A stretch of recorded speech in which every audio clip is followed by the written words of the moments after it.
கிறிஸ்து இயேசுவிலே பிரியமானவர்களே, எல்லாரும் எப்படி இருக்கிறீங்க? நல்லா இருக்கிறீங்களா? நல்லா இருக்கிறேன்னு நல்லா சொல்லலையே. நல்லா இருக்கிறீங்க. ஸோ நேற்றைய நாள் வந்ததில் பாதி பேரை காணுமே. எல்லாம் வீட்டில் சமையல் செய்துட்டு இருப்பாங்க. இந்த சத்தத்தை கேட்டது என்ன செய்வாங்க? ஓடி வருவாங்க. ஆண்டவர் இயேசுடைய பிரசன்னமானது, ஆசீர்வாதமானது நேற்றைய தினத்திலே உங்கள் குடும்பங்களுக்கு கிடைத்ததா, கிடைக்கவில்லையா? ஆண்டோடைய பிரசன்னமானது, அருள் ஆசீர்வாதமானது உங்களுக்கு கிடைத்ததா, கிடைக்கலையா? கிடைத்ததா, கிடைக்கலையா? Price the Lord, praise the Lord, praise the Lord. அன்புக்குரியவர்களே, வழக்கமாக சொல்வார்கள், மழைக்காலம், மழை பெய்து கொண்டே இருக்கிறது, பொழிந்து கொண்டே இருக்கிறது. அந்த நேரத்தில் திடீர்னு ஒரு இடைவெளி. அப்போ நம்ம என்ன சொல்லுவோம்? கடவுள் என்ன செய்திருக்கிறாரு? ஆசீர்வதிச்சிருக்கிறாரு. இல்லைன்னா மழை வந்து இந்த மழையில் கூட்டம் நடத்தி இருக்க முடியாது என்று நாம் யோசிப்போம். அப்போ எல்லாரும் சொல்லுவோம், கடவுளுடைய ஆசீர்வாதத்தை பார்த்தீங்களா, எப்படி வசதியாக இருந்தது என்று. அதனை போன்றுதான் வெயில் காலம், நல்ல வெயில் அடிச்சுட்டே இருக்குது. அப்போ இடையில ஒரு தடவை மழை பெஞ்சா என்ன சொல்லுவோம்? கடவுளுடைய ஆசீர்வாதம் மிகுதியாக இருக்கிறது. Price the Lord, praise the Lord, praise the Lord. இதை நீங்க உணர்ந்தீங்களா? ஆமாவா இல்லையா? நேற்றைய தினம் எவ்வளவு சூடு, சூடோடு நம்ம ஆண்டவரிடம் மன்றாடினோம். அவர் உங்களை ஆசீர்வதிக்கிறேன், ஒரு அடையாளம். நேற்றைய தினத்தில் இரவு மழை பெய்தது, இன்றைய காலை பொழுதிலும் லேசாக மழை பொழிந்தது. இது எதை காட்டுகிறது? நான் உங்களை ஆசீர்வதிக்கிறேன். Price the Lord, praise the Lord. இதை உணர்ந்து கொள்ள வேண்டும். கடவுள் நேற்றைய தினத்தில் இருந்து நம்மை ஆசீர்வதித்து வருகிறார் என்பதற்கு ஒரு அடையாளம்தான் அவர் வானிலிருந்து மேகங்களின் வழியே அசைவாடி கொண்டிருக்கின்ற ஆண்டவர் சிறிய மழை பொழிவின் மூலமாக அந்த ஆசீர்வாதத்தை உணர்த்தி இருக்கிறார். அந்த ஆசீர்வாதத்தை இன்றைய தினத்திலே நாம் இன்னும் இரட்டிப்பு மடங்காக நாம் பெற்றுக்கொள்ள வேண்டும். நேற்றைய தினம் மனமாற்றத்தை பற்றி நாம் சிந்தித்தோம். மனமாற்றம் என்றால் எதிலிருந்து மனம் மாறுவது? பாவ செயலிலிருந்து மனம் மாறுவது. எனவே மனமாற்றமும் பாவமும் ஒரு நாணயத்தினுடைய இரண்டு பக்கங்கள் போல. Price the Lord, praise the Lord. நான் ஒவ்வொரு முறையும் இந்த மனமாற்றத்தை, பாவத்தை பற்றி சொல்கின்ற பொழுது கிறிஸ்தவ மக்கள் எப்படிப்பட்ட மனநிலை கொண்டிருக்க வேண்டும் என்று உணர்த்துவதற்காக ஒரு நிகழ்வை சுட்டி காட்டுவது வழக்கம். நான் ஒருமுறை அந்த தியான இல்லத்திலும் இதை கூறியிருக்கிறேன். அதில் கேட்டவர்கள் இன்னும் ஒரு முறை கேளுங்கள், கேட்காதவர்கள் புதிதாக கேட்டுக்கொள்ளுங்கள். அன்புக்குரியவர்களே, நான் சத்தீஸ்கரில் அங்கே மறைப்பணி ஆற்றுகின்ற பொழுது எங்களுடைய கார்மல் சபைக்கு என்று நாங்கள் ஒரு பள்ளிக்கூடம், ஆங்கில மீடியம் பள்ளிக்கூடம் அங்கே துவங்கினோம். ஸோ நான் தான் அதில் 1ஆம் வகுப்பிலிருந்து நான் சென்ற பொழுது தாளாளராகவும் பிரின்சிபலாகவும் இரண்டும் பொறுப்பையும் நான் வைத்து கொண்டிருந்தேன். ஏறக்குறைய ஒரு 5-6 ஆண்டுகள் கழித்த பின்பு இந்த கிறிஸ்து பிறப்பு விழா கொண்டாடுவது வழக்கம். நீங்கள்லாம் நாம் என்ன செய்வோம்? நம்முடைய நிறுவனங்களிலே கிறிஸ்து பிறப்பு விழாவை குடில் கட்டி செலிப்ரேட் பண்ணுவோம், கொண்டாடுவோம். நமது நிறுவனத்திலும் அதை செய்ய வேண்டும் என்ற ஒரு ஆர்வத்திலே நான் அங்கிருந்த ஆசிரியர்களை, அங்கு இருந்தவர்கள், அன்புக்குரியவர்களே, யாருமே கிறிஸ்தவர்கள் கிடையாது. எல்லாம் ஒரு 600 பிள்ளைகளிலே ஒரு 5 மாணவர்கள் மட்டும்தான் கிறிஸ்தவ மாணவர்கள். மீதி உள்ளவர்கள் எல்லாம் கிறிஸ்துவை அறியாதவர்கள், கிறிஸ்தவ மாணவர்கள் அல்ல. முதலிலே நாங்கள் சொல்கின்ற பொழுது கூட ஃபாதர் என்று அவர்களுக்கு சொல்ல தெரியாது, சார் என்று தான் சொல்லுவார்கள், சார் என்று எல்லோருமே. அதுக்கப்புறம் நாங்கள் சொல்லிஇல்லை, எங்கள் ஃபாதர் என்று சொல்லுவார்கள் என்று சொல்லி கொடுத்து பெற்றோரும் ஆசிரியர்களும் மாணவர்களும் ஃபாதர் என்று சொல்லுவார்கள். ஒரு முறை அந்த கிறிஸ்து பிறப்பு விழாவை கொண்டாட வேண்டும் என்று நினைத்த பொழுது எனக்கு ஒரு பயம். ஏனென்றால் ஒருவேளை நாம் மதம் மாற்றுவதற்காக வந்திருக்கின்றோம்.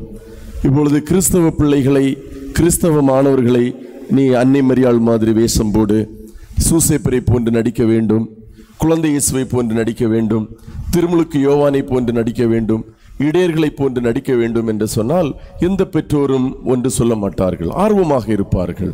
ஆனால் கிறிஸ்தவர்கள் அல்லாத அந்த மாணவர்களை கொண்டு நீ ஒரு கிறிஸ்தவ வேஷம் போட்டு நடி என்று சொல்கின்ற பொழுது நினைத்து பாருங்கள், பல்வேறு விதமான அச்சுறுத்தல் வர வாய்ப்பு இருக்கிறது என்ற ஒரு தயக்கத்திலே அந்த ஆசிரியர்களிடம் கேட்டேன்.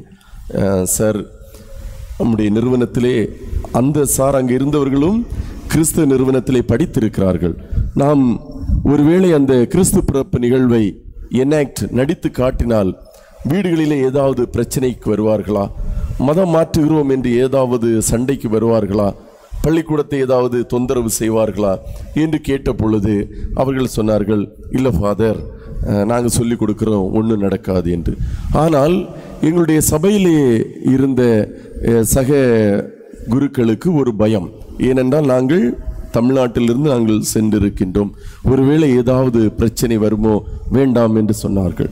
எனக்கு அதற்கு பின்பு மனதிலே ஒரு தயக்கம் இருந்தது.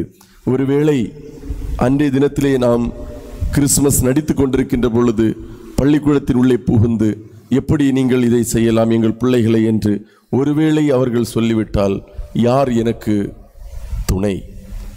தமிழ்நாடு என்றால் கூட தெரிந்தவர்கள் நம் மக்கள் இருப்பார்கள், கிறிஸ்தவர்கள் இருப்பார்கள், அட்லீஸ்ட் நம்முடைய மொழி பேசுகிறவர்கள் இருப்பார்கள் என்று நான் யோசித்து ஆண்டவரிடம் ஜெபித்து கொண்டே இருந்தேன். ஆண்டவரே, உம்மை நம்பி இதில் ஈடுபடுகிறோம் என்று. பிள்ளைகள் ஆர்வமாக இருந்தார்கள். இறுதியாக நாளைக்கு செலிப்ரேட் பண்ணுகிறோம் என்றால் இன்று இறுதியாக அந்த நடிக்கின்ற அந்த பிள்ளைகளை கூப்பிட்டு கேட்டேன், அம்மா, உங்கள் வீட்டுக்கு தெரியுமா நீ இந்த வேஷம், இந்த கேரக்டர், வேஷம் என்று சொல்லக்கூடாது, இந்த ஒரு கேரக்டர் அன்னை மரியாள் என்று நடிப்பது உன்னுடைய வீட்டில் உள்ளவர்களுக்கு தெரியுமா? தெரியும் ஃபாதர். அடுத்த பையனை, நீ திருமுழுக்கு யோவான், ஜான் த பேப்டிஸ்ட், திருமுழுக்கு யோவானை போன்று நடிப்பது, அதுனா சாக்கு உடை நாங்கள் வெட்டி வச்சுருந்தோம், கரெக்டாக சாக்கு உடை அப்படியே போட்டுட்டு வரணும் என்று தெரியுமா?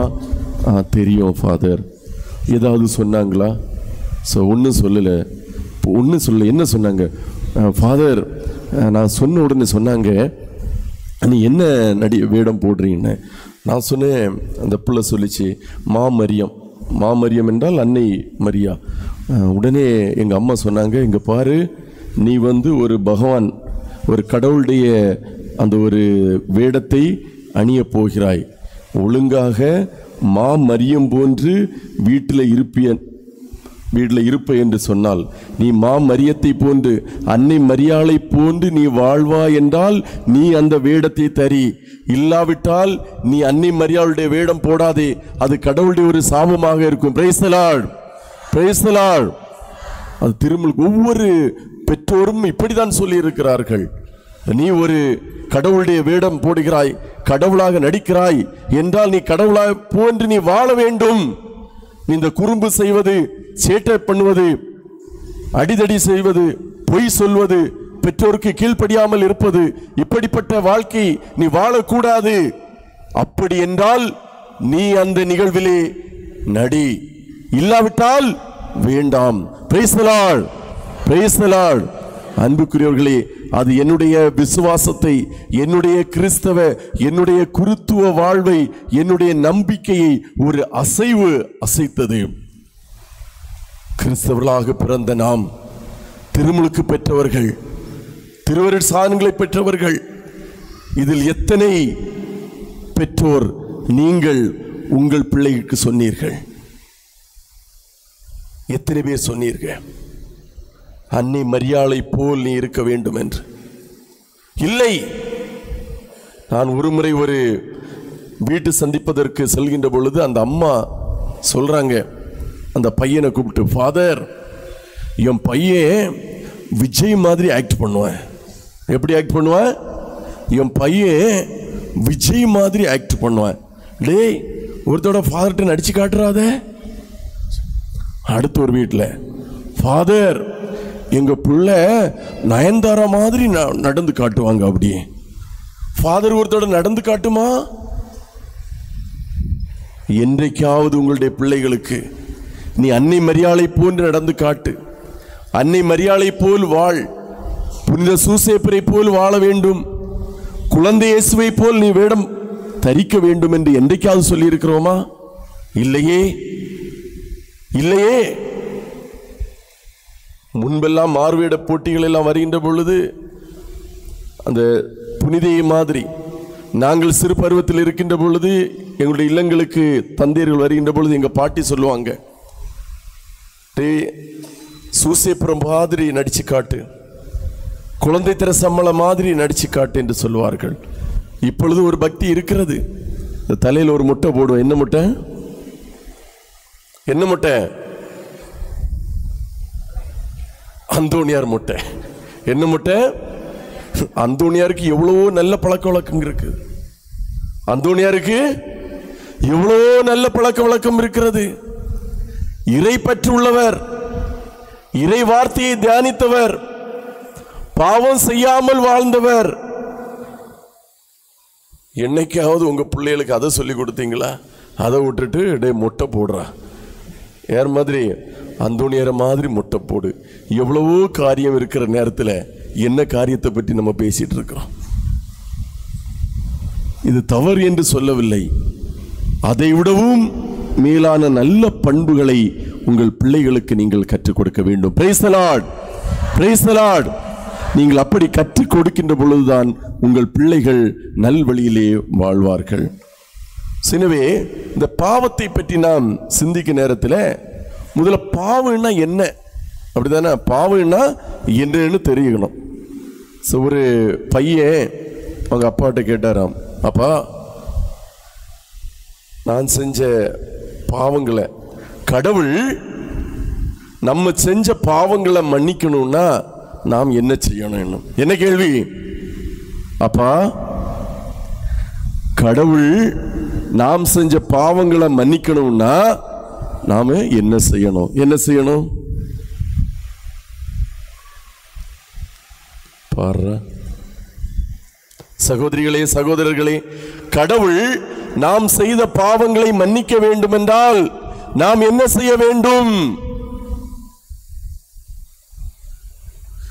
இது நான் தப்பான ஒரு தவறான கேள்வியை கேட்டது மாதிரி என்னை அப்படியே முறைச்சு பார்க்கிறீங்களே. என்ன செய்யணும்? பாவத்தை விட்டு விட வேண்டும். Price the Lord. சந்த தகப்பனார் சொன்னாரா, டே மோனே, கடவுள் நம்ம செய்த பாவங்களை மன்னிக்கணும்னா முதல்ல நீ பாவம் செய்யணும். முதல்ல என்ன செய்யணும்? பாவம் செய்யணும். என்னதான் என்ன செய்வாராம்? பாவத்தை மன்னிப்பார் என்று. பல நேரங்களிலே இப்படி தவறான வழிமுறைகளை சொல்லிக் கொடுக்கின்ற பெற்றோர்கள், தவறான வழிமுறைகளை சொல்லிக் கொடுக்கின்ற நண்பர்கள், தவறான வழிமுறைகளை சொல்லிக் கொடுக்கின்ற உற்றார் உறவினர்கள் எவ்வளோ பேர் இருக்கிறார்கள். அப்படி அல்ல. முதலிலே நாம் என்ன செய்ய வேண்டும்? பாவத்தை விட்டு விலக வேண்டும். அப்படியானால் பாவம் என்ன? பாவம் என்ன என்று தெரிந்தால் தானே நீங்கள் பாவத்தை விட்டு நீங்க முடியும். Yes or no? எஸ். எது பாவம், எது பாவம் இல்லை என்று தெரிந்தால் தானே பாவம் இல்லை என்பதை விட்டுவிட முடியும். பாவம் இல்லை என்பதை செய்ய முடியும், பாவம் என்பதை விட்டுவிட முடியும். மாத்தி சொல்லிட்டு ஒரு டெஸ்ட் வச்சு பார்த்தேன். யாராவது பதில் சொல்றீங்களா? யாருமே சொல்லல. எது பாவம் என்று தெரிய வேண்டும். ஒரு முறை ஸ்கூல்ல 2 பையன் கூட்டிட்டு வந்தேன். ஃபாதர் எப்போ என்ன அடி சண்டை போட்டுட்டு இருக்கிறான் ஃபாதர்னு கூப்பிட்டேன். டேய், சின்ன பசங்க 3ஆம் கிளாஸ் பையன், எதுக்குடா சண்டை போடுற? எதுக்குடா சண்டை போடுற? எடுறா குச்சி என்று கேட்டோன்னு, ஃபாதர் ஃபாதர் ஃபாதர் நான் சண்டை போடல ஃபாதர், விளையாடுன ஃபாதர்னு. டேய், என்னடா இவன் சொல்ல சண்டை போடுறான்ற, அவன் சொல்றான் விளையாடுறேன்னு. இல்லை ஃபாதர், இல்லை ஃபாதர், சண்டை போடுறான் ஃபாதர். இல்லை ஃபாதர், நான் விளையாடுன ஃபாதர். சொல்ல, என்னடா விளையாட்டு விளையாடுன? அந்த விளையாட்டுக்கு பேர் அடித்தடி விளையாட்டா. என்ன விளையாட்டு? அடித்தடி விளையாட்டு. இல்லை என்னடா இது புது வகையான விளையாட்டா இருக்கு. இப்படிடா. இல்லை ஃபாதர், நான் இப்படி ஒரு அடி அடிப்பேன், அடுத்து இப்படி ஒரு அடி அடிப்பேன், அப்போ அவனும் திருப்பி அடிக்கணும். இந்த விளையாட்டுக்கு என்னடா பேரு? அடித்தடி விளையாட்டு. பாரா டே, இது அடித்தடி விளையாட்டு இல்லடா, இது சண்டை. அவனுக்கே தெரியல இப்ப சண்டை எது, அடித்தடி விளையாட்டு. அடித்தடி விளையாட்டுனே கொண்டு வந்துட்டான். அது போலதான் சில பேருக்கு எது பாவம் எது பாவம் இல்லை என்பது தெரியவில்லை. எதை செய்ய வேண்டும் எதை செய்யக்கூடாது என்பது ஒரு தெளிவில்லை. முதல்ல எது பாவம், பாவத்தை விட்டு நாம் எப்படி வாழ்வது என்பதை நாம் அறிய வேண்டும். விபிலியம் நமக்கு அழகாக வரையறுக்கிறது. 1 யோவான் 3வது அதிகாரம் 4வது வசனம் வாசிங்க. யோவான் எழுதிய முதல் திருமுகம் 1 யோவான் 3வது அதிகாரம் 4வது வசனம். பாவம் செய்யும் அனைவரும் சட்டத்தை மீறுகின்றனர். ஒரு தடவை கூட, பாவம் செய்யும் அனைவரும் சட்டத்தை மீறுகின்றனர். என்ன சட்டம்? திருச்சட்டம். கடவுள் கொடுத்த அந்த சட்டம், அந்த திருச்சட்டத்தை மீறுவது என்பது பாவம் செய்தல். இன்னும் தெளிவாக கூற வேண்டும் என்றால், யாக்கோபு எழுதிய திருமுகம், யாக்கோபு 4வது அதிகாரம் 17வது வசனத்தை வாசிங்க. யாக்கோபு 4வது அதிகாரம். நன்மை செய்ய ஒருவருக்கு தெரிந்திருந்தும் அவர் அதை செய்யாவிட்டால் அது பாவம். ஒரு தடவை கூட, நன்மை செய்ய ஒருவருக்கு தெரிந்திருந்தும் அவர் அதை செய்யாவிட்டால் அது பாவம். Price the Lord, praise the Lord. இப்ப புரியுதா? இது பாவம். நன்மை செய்வதற்கு ஒருவருக்கு தெரிந்திருந்தும் அவர் அதை செய்யாவிட்டால் அது பாவம். நன்மை செய்வதற்கு நமக்கு வாய்ப்புகள் இருந்தும், நன்மை செய்வதற்கு சான்ஸ் இருந்தும் நாம் அதை செய்யாமல் இருந்தால் அது பாவம். மத்தேயு நற்செய்தி 23வது அதிகாரம் 23வது வசனம். மத்தேயு நற்செய்தி 23வது அதிகாரம் 23வது வசனம். வெளிவேடக்கார மறைநூல் அறிஞரே, பரிசேயரே, ஐயோ உங்களுக்கு கேடு. நீங்கள் புதினா சோம்பு சீரகம் ஆகியவற்றில் 10ல் ஒரு பங்கை படைக்கிறீர்கள். ஆனால் திருச்சட்டத்தின் முக்கிய போதனைகளாகிய நீதி, இரக்கம், நம்பிக்கை ஆகியவற்றை கடைபிடிக்காமல் விட்டுவிடுகிறீர்கள். Praise the Lord, praise the Lord. புரிகிறதா? நாம் ஆலயத்திற்கு காணிக்கை போட்டால் போதும், ஆலயத்திற்கு பொருட்கள் வைத்தால் போதும், நாம் இறைவனுக்கு ஏற்ற வாழ்க்கை வாழ்கிறோம். அது அல்ல பாவத்தை விட்டு வாழ்கின்ற வாழ்வு. திருச்சட்டத்தினுடைய முக்கிய போதனைகள், கிறிஸ்துவனுடைய முக்கிய போதனைகள் நீதி, இரக்கம், நம்பிக்கை ஆகியவற்றை கடைபிடிக்காமல் விட்டுவிடுகிறீர்கள். Praise the Lord, praise the Lord. எனவே இந்த திருச்சட்டத்தை, கடவுளுடைய அந்த போதனைகளை, எது நன்மை என்று நீங்கள் அறிந்திருக்கிறீர்களோ அதை செய்யாமல் இருப்பது, கடவுளுடைய கட்டளைகளை கடைபிடிக்காமல் இருப்பது பாவம். ஆனால் கடவுள் நம்மை பாவியாக படைக்கவில்லை, பாவம் செய்பவர்களாக நம்மை படைக்கவில்லை. தொடக்க நூல் நமக்கு தெளிவாக எடுத்து சொல்கிறது, கடவுள் மனிதனை படைக்கின்ற பொழுது அவருடைய சாயலிலும், கடவுளுடைய சாயலிலும் அவருடைய உருவிலும் படைத்தார் என்று. God created man in his own image and likeness என்று சொல்வார்கள். அவருடைய அந்த சாயல், அவருடைய உருவிலும் அவருடைய சாயலிலும் மனிதரை படைத்தார். தூதரை கூட அப்படி படைக்கவில்லை. தூதரை கூட அப்படி படைக்கவில்லை. கடவுள் மனிதரை படைத்தது போன்று தூதரை படைக்கவில்லை. தூதரை படைத்த பொழுது எனது சாயலில் நான் தூதரை வானதூதர்களை உருவாக்கினேன், படைத்தேன் என்று ஆண்டவர் கூறவில்லை. மாறாக மனிதனை படைத்த பொழுது அவர் சொன்னார், மனிதனை நான் எனது உருவிலும் எனது சாயலிலும் நான் படைப்பேன், உருவாக்குவேன் என்று கூறினார். என்றால் கடவுள் நம்மை அவருடைய வேலையாளாக படைக்கவில்லை. கடவுள் நம்மை ஒரு மனிதனை ஒரு வேலையாளாக படைக்கவில்லை. நம்மை அவருடைய சாயலாக படைத்தார். கடவுளுக்கு பணிபுரிய வேண்டும் என்று மட்டும் படைக்கவில்லை. கடவுளுக்கு பணிபுரிய வேண்டும் என்று கடவுள் யாரை படைத்தார்? கடவுளுக்கு பணிபுரிய வேண்டும் என்று கடவுள் யாரை படைத்தார்? யாரையும் படைக்கலையா? யாரை படைத்தார்? யார? தூதர்களை படைத்தார். விவிலியத்திலே இருக்கிறது. கடவுளுக்கு பணிபுரிய தூதர்களை படைத்தார். ஆனால் மனிதனை தனது சாயலாக தனது உருவிலே படைத்து அந்த ஏதேன் தோட்டம் முழுவதுமாக கொடுத்து, மகனே நீ எல்லாவற்றையும் தனதாக்கிக்கொள், இதை ஆட்சி செய். இந்த விலங்குகளை எல்லாம் படைத்தார். ஆனால் பெயரிட்டது யார்? மனிதன். மனிதன் அந்த விலங்குகளுக்கு என்னென்ன பெயர் வைத்தாரோ அதுவே அதனுடைய பெயராக மாறியது என்று நாம் விவிலியத்திலே வாசிக்கின்றோம். அப்படி என்றால் எவ்வளவு மேன்மையாக கடவுள் நம்மை படைத்தார். அவ்வளவு மேன்மையாக படைத்த கடவுளுடைய கட்டளைக்கு கீழ்ப்படியவில்லை. கொஞ்ச நாள் அதற்குள்ளே சாத்தானுடைய அந்த வார்த்தைகளுக்கு கீழ்ப்படிந்து கடவுளிடமிருந்து பெற்றுக்கொண்ட அந்த அருளை மனிதன் இழந்தார் என்று நாம் வாசிக்கின்றோம். இப்படி இழந்த அருளை ஆண்டவர் இயேசுவின் மூலமாக, அவருடைய இரத்தத்தின் மூலமாக, அவருடைய பாடுகளின் மூலமாக, அவருடைய மரணத்தின் மூலமாக, அவருடைய உயிர்த்தெழுதலுடைய மூலமாக மனிதர்களாகிய நாம் கடவுளிடமிருந்து இழந்த அந்த அருளை திரும்பவும் நமக்கு பெற்று தந்தார். Price the Lord, praise the Lord, praise the Lord.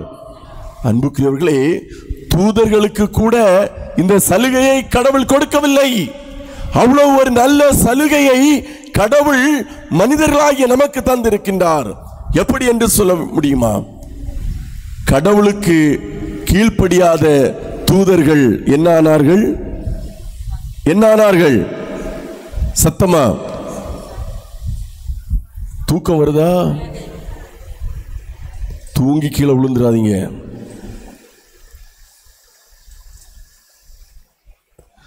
அன்புக்குரியவர்களே, நேற்றைய தினத்திலே நாம் மனமாற்றத்தை சிந்தித்தோம். பாவத்தை பற்றி சிந்தித்துக் கொண்டிருக்கின்றோம். மனமாற்றத்தின் அடையாளமாக, பாவத்திலிருந்து நமக்கு அந்த மீட்பை பெறுவதற்கு அருள் அடையாளமாக திருச்சபை நமக்கு ஒப்புரவு அருள் அடையாளத்தை தந்திருக்கிறது. நமது ஆலய வளாகத்திலே கொடிமரத்தின் அருகிலே 3 அருள் தந்தையர்கள் அமர்ந்திருக்கிறார்கள். ஒப்புரவு அருள் சாதனம் வழங்குவதற்காக நீங்கள் எல்லோருமே ஒவ்வொருவராக அந்த அருள் தந்தையர்களிடம் சென்று ஒப்புரவு அருள் சாதனத்தை பெற்று பாவ மன்னிப்பை முழுவதுமாக பெற வேண்டும் என்று பங்கு தந்தையினுடைய சார்பாக உங்களை அன்போடு பணிவோடு கேட்டுக்கொள்கின்றேன். கடவுள் கீழ்ப்படியாத தூதர்களுக்கு என்ன தண்டனை கொடுத்தார்? கேள்விப்பட்டதே இல்லையே ஃபாதர். நம்ம சொல்லுவாங்கல்ல 12ஆம் கிளாஸ், எப்பா எல்லா பாடமும் எழுதுனியா, எல்லா கொஸ்டின் அட்டன் பண்ணியா? எல்லாம் அட்டன் பண்ணேன். 3 கொஸ்டின் மட்டும் பாடத்தில் இல்லாதது. 3 கொஸ்டின் மட்டும் எப்படி வந்துச்சு? 3 மார்க்கு அவுட் ஆஃப் சிலபஸ். அது சொல்லித்தராத கேள்வி. அதே மாதிரி இதுவரை கேட்காத ஒரு கேள்வியில் கேட்குறீங்க என்று நீங்கள் நினைக்கக்கூடாது. கீழ்ப்படியாத தூதர்கள் சாத்தான் சாத்தானாக மாறினார்கள். கடவுள் கீழ்ப்படியாத அந்த தூதர்களை சாத்தானாக அவர்கள் மாறிய பின்பு மீண்டும் அவர்களுக்காக அவர் இரத்தம் சிந்தி, ஐயோ தூதர்களே நீங்க அருளை இழந்து சாத்தான் ஆயிட்டீங்க, மீண்டும் தூதரா வாங்க என்று ஒரு சிறப்பு, ஒரு பிரிவிலேஜ் என்று சொல்வார்கள், ஒரு முக்கியத்துவம், ஒரு பலனை, அந்த ஒரு சான்ஸை தூதர்களுக்கு கூட கொடுக்கவில்லை. ஆனால் மனிதர்களுக்கு கடவுள் கொடுத்திருக்கிறார். கீழ்ப்படியாமையால் நீங்கள் பாவம் செய்து அந்த அருளை இழந்த பின்பும் நம்மை அப்படியே அவர் விட்டுவிடவில்லை. மாறாக தனது ஒரே மகன் ஆண்டவர் இயேசு கிறிஸ்துவுடைய இரத்தத்தினாலும் பாடுகளினாலும் நம்மை சுத்திகரித்து மீண்டும் கடவுளுடைய பிள்ளைகளாக எந்த அருளை நாம் இழந்தோமோ அந்த அருளை மீண்டும் பெற்றுக்கொள்ள வேண்டும் என்று ஒரு தனி வரத்தை, நல்ல ஒரு பிரிவிலேஜ் என்று சொல்வார்கள், நமக்கு ஒரு வாய்ப்பை கொடுத்திருக்கிறார், ஒரு சிறப்பு வாய்ப்பை கொடுத்திருக்கிறார். Price the Lord, praise the Lord. சந்தோஷமா கைகளை உயர்த்தி சொல்லுங்க, price the Lord, praise the Lord. எனவே அன்புக்குரியவர்களே, கடவுள் அந்த அளவிற்கு நம்மை பாதுகாத்து வருகிறார். எபிரேயருக்கு எழுதிய திருமுகம் 4வது அதிகாரம் 15-16 வசனத்திலே இவ்வாறு சொல்லப்படுகிறது. ஏனெனில் நேரத்தை கருத்தில் கொண்டு இதை குறித்து வையுங்கள், நான் சொல்கிறேன்.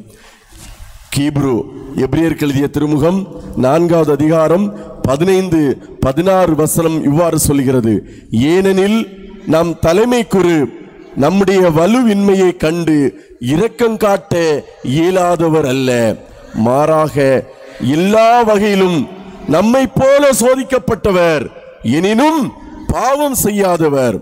எனவே நாம் இரக்கத்தை பெற ஏற்ற வேளையில் உதவக்கூடிய அருளை கண்டடையவும் அருள் நிறைந்த இறை அரியணையை துணிவுடன் அணுகி செல்வோமாக. Praise the Lord, praise the Lord.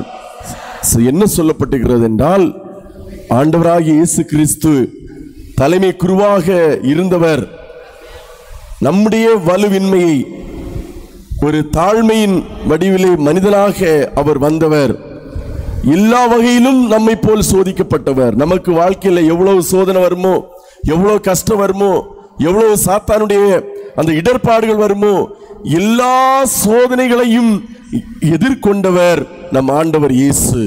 ஆனால் அவர் பாவம் செய்யவில்லை. எனவே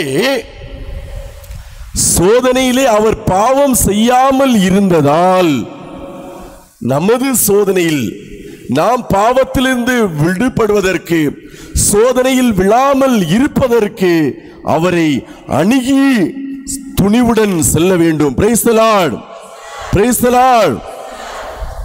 இதுதான் ஆண்டவர் இயேசு நமக்கு தருகின்ற ஒரு செயலாக இருக்கிறது. நம்முடைய வாழ்க்கையில் அன்புக்குரியவர்களே, இந்த சோதனை கோலியாத்தை போல வந்து கொண்டிருக்கிறது. யாரை போல வந்து கொண்டிருக்கிறது? கோலியாத்து. கோலியாத்து எப்படி? சின்னவரா பெரியவரா? உயரமானவர். நம்முடைய அந்த சோதனை, அந்த பாவ சூழல் எப்படி வந்துட்டு இருக்கு? கோலியாத்தை போன்று உயரமாக வந்து கொண்டிருக்கின்றது. ஆனால் நாம் யார்? நாம் யார்? தாவீதை போன்று குட்டையானவர்கள். தாவீதை போன்று குட்டையானவர்கள். இப்ப சொல்லுங்க, குட்டை பிடிக்குமா நெட்டை பிடிக்குமா? எத்தனை பேர் கோலியாத்தை போன்று நாம் நெட்டையாக இருக்க வேண்டும் என்று நினைக்கிறீர்கள்? கை தூக்குங்க. நான் கைக்குள்ள போட்டுறேன். பாவம் கோலியாத்தை போன்று உயரமானது. ஆனால் நாம் தாவீதை போன்று குட்டையானவர்கள், குள்ளமானவர்கள். ஆனால் இந்த குள்ளமான தாவீது ஆண்டவருடைய அந்த இரக்கம், அருள், வல்லமையை கொண்டு குள்ளமான தாவீது உயரமான கோலியாத்தை கல்லாலே எறிந்து கொன்னார். Praise the Lord, praise the Lord. குள்ளமான தாவீது கடவுளுடைய வல்லமையால் உயரமான இந்த கோலியாத்தை ஒரே கல்லால சுத்தி எரிஞ்ச அடிச்சு கொன்னார்னா ஏன் நீங்களும் நானும் நம் ஆண்டவர் இயேசுவுடைய வல்லமையால், அவருடைய அற்புத கரத்தால், அவருடைய அருளால் எவ்வளவு பெரிய பாவம் வந்தாலும், கோலியாத் என்ன, கோலியாத்தை விட பெரிய இன்னும் உயரமான பாவம் வந்தாலும், எனக்கு வலுவூட்டுகின்ற கிறிஸ்து என்னோடு இருப்பதால் என்னால் எல்லாவற்றிலும் வெற்றி கொள்ள முடியும் என்ற தூய பவுலடிகளாருடைய வார்த்தைக்கு ஏற்ப ஆண்டவர் இயேசுவுடைய அந்த வல்லமையால் எந்த பெரிய சோதனைகளையும் நாம் வீழ்த்துவோம். Praise the Lord, praise the Lord. ஒரு தடவை ஒரு ஆள்கிட்ட இப்படி தான் சொல்லிட்டு இருந்தோம், இங்கே பாருங்க, நீங்கள் பாவம் செய்யாதீங்க. ஒரு பெரியவர்கிட்ட, கொஞ்சம் விவரமான ஆள், கொஞ்சம் படித்தவங்க, நீங்கள் பாவம் செய்யாதீங்க. என்ன செய்யாதீங்க? என்ன செய்யாதீங்க? பாவம் செய்யாதீங்க.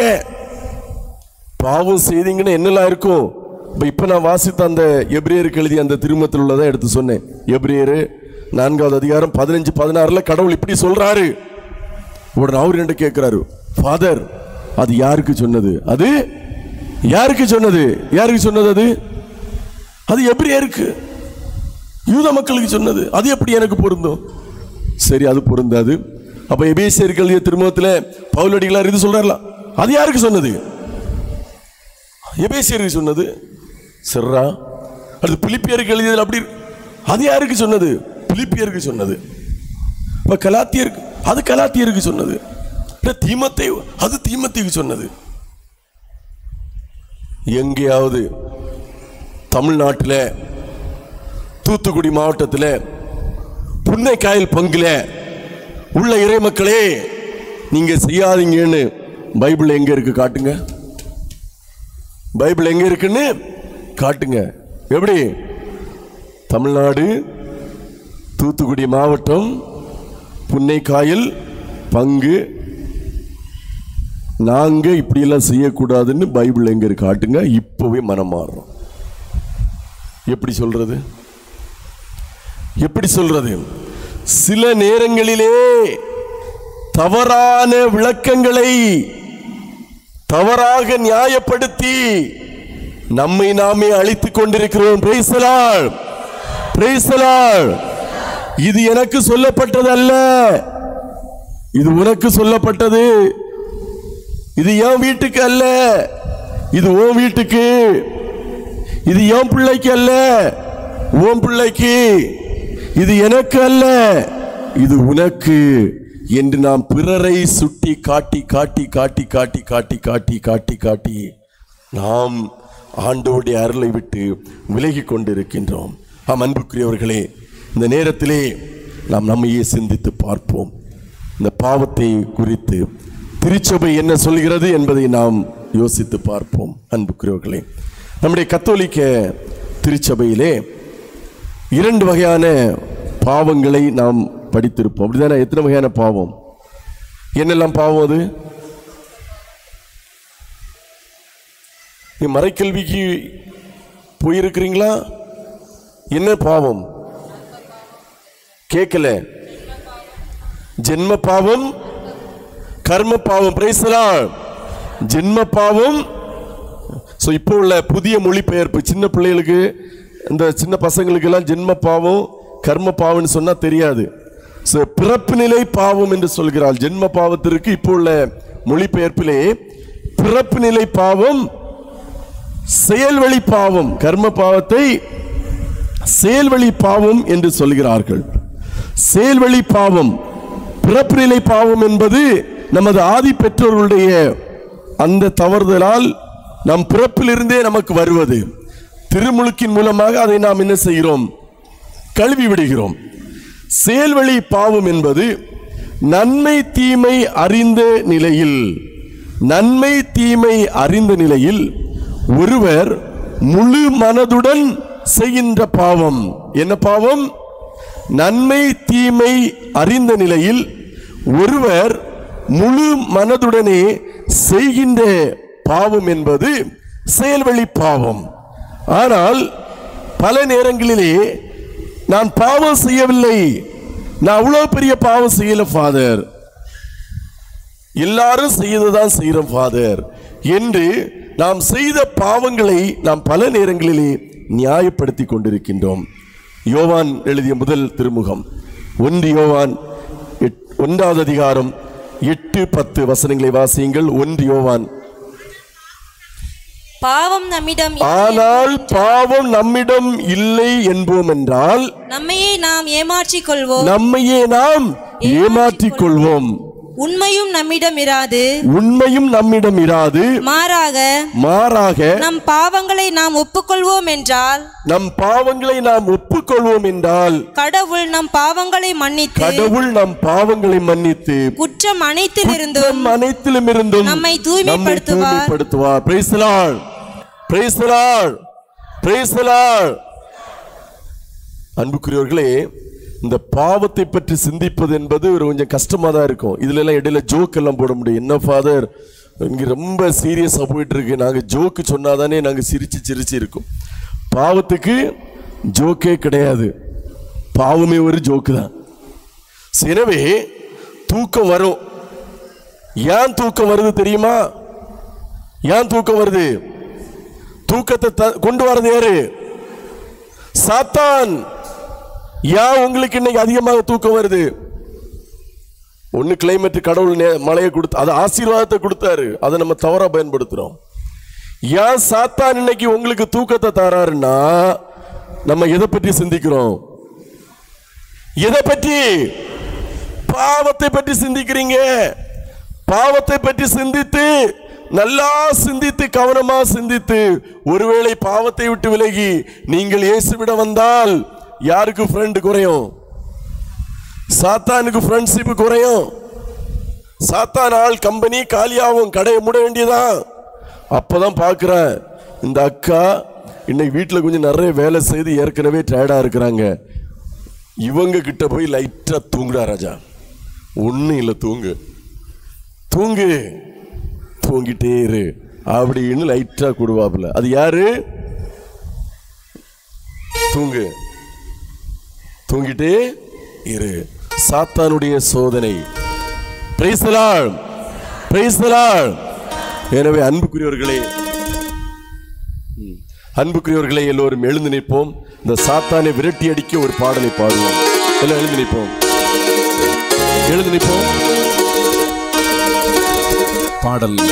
பாடல் பேப்பர்ல 17வது பாடலை எடுத்துக்கொள்வோம். கரங்களை தட்டி பாடுவோம். சாத்தான் ஓட வேண்டும். எல்லாம் எந்திரீங்க.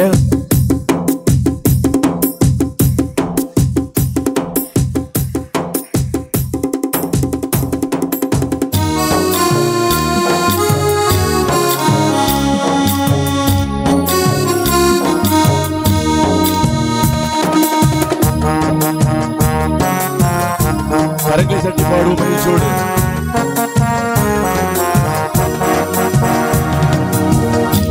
விட்டா யாரும் இல்லை இசையா, உம்மை விட யாரும் இல்லை இசையா, உம்மை விட்டா யாரும் இல்லை இசையா,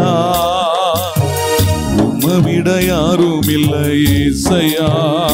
நீங்க போதும் எனக்கு, நீங்க போதும் எனக்கு, நீங்க போதும், நீங்க போதும், நீங்க போதும் எனக்கு, நீங்க போதும் எனக்கு, நீங்க போதும் எனக்கு, நீங்க போதும், நீங்க போதும், நீங்க போதும் எனக்கு. உம்மை விட்டா யாரும் இல்லை இசையா, உம்மை விட யாரும் இல்லை இசையா, உம்மை விட்டா யாரும் இல்லை இசையா, உம்மை விட யாரும் இல்லை இசையா. கரங்களை உயர்த்தி நீங்க போதும் எனக்கு, நீங்க போதும் எனக்கு, நீங்க போதும், நீங்க போதும், நீங்க போதும் எனக்கு, நீங்க போதும் எனக்கு, நீங்க போதும் எனக்கு, நீங்க போதும், நீங்க போதும், நீங்க போதும் எனக்கு. உம்மை விட்டா யாரும் இல்லை இசையா, உம்மை விட யாரும் இல்லை இசையா.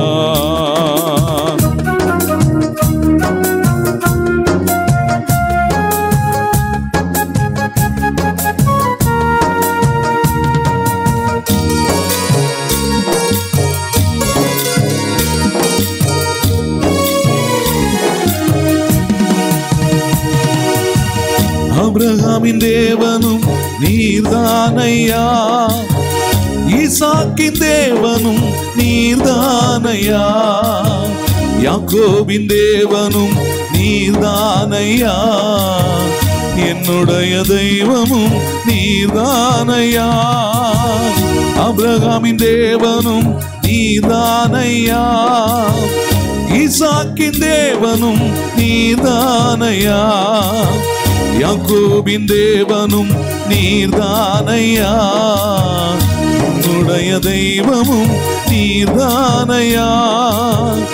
என்னுடைய உழைப்பை யார் வந்து பறித்து கொண்டாலும் என் தலை உயர்த்துபவர் நீர்தானையா. என்னுடைய உழைப்பை யார் வந்து பறித்து கொண்டாலும் என் தலை உயர்த்துபவர் நீர்தானையா. நீங்க போதும் எனக்கு, நீங்க போதும் எனக்கு, நீங்க போதும், நீங்க போதும், நீங்க போதும் எனக்கு, நீங்க போதும் எனக்கு, நீங்க போதும் எனக்கு, நீங்க போதும், நீங்க போதும், நீங்க போதும் எனக்கு. உம்மை விட்டா யாரும் இல்லை ஏசையா, உம்மை விட யாரும் இல்லை ஏசையா, உம்மை விட்டா யாரும் இல்லை ஏசையா, உம்மை விட யாரும் இல்லை ஏசையா. நீங்க போதும் எனக்கு, நீங்க போதும் எனக்கு, நீங்க போதும், நீங்க போதும், நீங்க போதும் எனக்கு, நீங்க போதும் எனக்கு, நீங்க போதும் எனக்கு, நீங்க போதும், நீங்க போதும், நீங்க போதும் எனக்கு. Praise the Lord. பிரியமானவர்களே, பாவ சங்கீர்த்தன அருட்தந்தையர்கள் தயாரா இருக்கிறாங்க. தயவு செய்து நீங்கள் பிரயோஜனமா பயன்படுத்துங்க. செய்தி தந்தை அவர்கள் வழங்கி கொண்டிருக்கிற பொழுதே நீங்க போய் நல்லதொரு பாவரிக்கை செய்ய உங்களை அன்போடு கேட்டுக்கொள்கிறோம். அன்புக்குரியவர்களே, ஒப்புரவு அருளடையாளம் என்பது மிகவும் முக்கியமானது. நாம் பாவத்திலிருந்து விடுபடுகிறோம் என்பதை கிறிஸ்துவின் பிரதிநிதியாக நமக்கு ஆசீர்வாதங்களை வழங்குகிறவர். இந்த அரிய வாய்ப்பை நீங்கள் பயன்படுத்துமாறு உங்களை வேண்டி விரும்பி கேட்டுக்கொள்கிறோம். Praise the Lord, Praise the Lord, Praise the Lord, Praise the Lord. இயேசுவுக்கே புகழ், இயேசுவுக்கே புகழ், இயேசுவுக்கே நன்றி, இயேசுவுக்கே நன்றி. மரியே வாழ்க, மரியே வாழ்க. அமர்வோம்.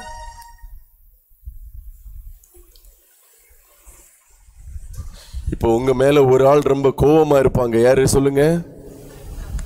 யாரு கோபமா இருப்பாங்க? சாத்தான். Praise the Lord, Praise the Lord. சாத்தான் உங்க மேல ரொம்ப கோபமா இருக்கிறாரு. ஏயா, நல்ல ஒரு தூக்க மூடில் வந்திருந்தாங்க, அதுக்கடையில் இயேசு போதுமையான்னு எழுப்பி விட்டுட்டியா? மீண்டும் சாத்தான் வலையை விரித்து கொண்டிருக்கிறார். நீங்கள் மாட்டிக்கொள்ளாமல் விழிப்பாய் இருந்து ஜெபிக்க வேண்டும். Praise the Lord, Praise the Lord. ஏன்னா நம்ம பாவத்தை பற்றி சிந்திக்கிறோம். ஒருவேளை நீங்க கவனமாக கேட்டு, ஐயோ இது எல்லாம் பாவமா, எனக்கு இதுவரை தெரியாம போச்சே, தெரியாம நான் இதை செய்துட்டேனே, இனிமே நான் இப்படிப்பட்ட பாவங்களை செய்ய மாட்டேனேன்னு ஒருவேளை நீங்க முடிவெடுத்தீங்கன்னா அதனால் மகிழ்ச்சி அடைவது யார்? ஆண்டவர் இயேசு. துக்கம் அடைவது யார்? சாத்தான். இயேசுவா சாத்தானா? இயேசுவா சாத்தானா? சொல்லுங்க, இயேசுவா சாத்தானா? யாரு உங்களுக்கு? இயேசுவா சாத்தானா? உங்களுக்கு இயேசு என்று சொல்லுவீங்களா? கரங்களை வைத்து சொல்லுங்க, என் இயேசு, எனக்கு இயேசு மட்டும் போதும். சத்தம் வரலையே, இன்னும் சத்தமா? எனக்கு இயேசு மட்டும் போதும். சாத்தானை காலால் எட்டி மிதிப்பேன். Praise the Lord. அன்புக்குரியவர்களே, யோவான் 1 யோவான் 1வது அதிகாரம் 10வது வசனம் வாசிங்க. 1 யோவான் 1வது அதிகாரம் 10வது வசனம். நாம் பாவம் செய்யவில்லை என்போம் என்றால் அவரை பொய்யராக்குவோம், அவருடைய வார்த்தை நம்மிடமில்லை. Praise the Lord. யார் ஒருவர் நான் பாவம் செய்யவில்லை, நான் எந்த பாவம் தப்பும் செய்யவில்லை என்று யாராவது கூறினால் அவரை பொய்யராக்குவோம். எவரை பொய்யராக்குவோம்? கிறிஸ்து இயேசுவை நாம், ஆண்டவரை நாம் பொய்யராக்குகிறோம். அவருடைய வார்த்தை நம்மிடம் இல்லை. Price the Lord, praise the Lord. எனவே நாம் செய்த தவறுகள் எதுவாக இருந்தாலும் நாம் அதை நினைத்து பார்த்து மனம் வருந்துவதற்காக, மன்னிப்பு கேட்பதற்காக, இனிமேல் நான் இப்படி செய்ய மாட்டேன் என்று ஒரு முடிவு எடுப்பதற்காக, ஒரு உறுதிப்பாடு எடுப்பதற்காக கடவுள் நம் ஒவ்வொருவரையும் இந்த ஆலய முற்றத்திலே அழைத்திருக்கின்றார். எனவே இந்த பாவத்தை பற்றி சிந்தித்தோம். ஜென்ம பாவம், கர்ம பாவம், பிறப்பு நிலை பாவம் என்பது நம்மை அறியாமலே நம்மோடு வந்து கொண்டிருக்கிறது.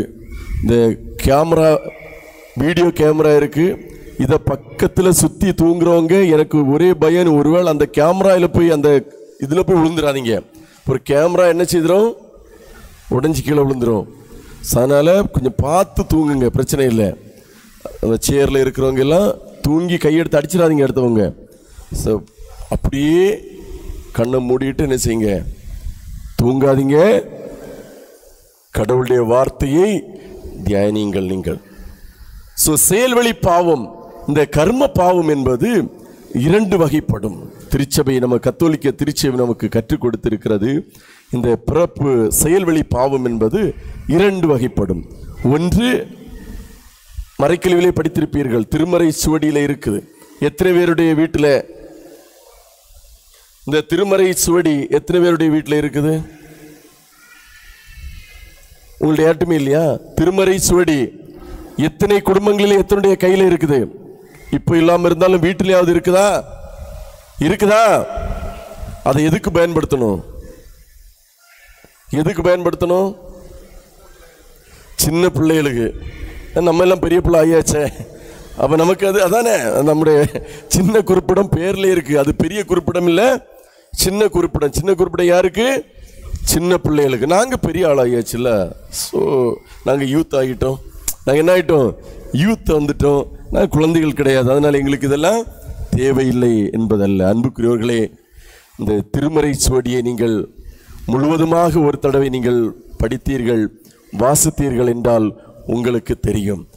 இந்த பாவத்தை பற்றி மிகவும் மிகவும் எளிதாக புரியும் வழியில் உங்களுக்கு கொடுக்கப்பட்டிருக்கிறது.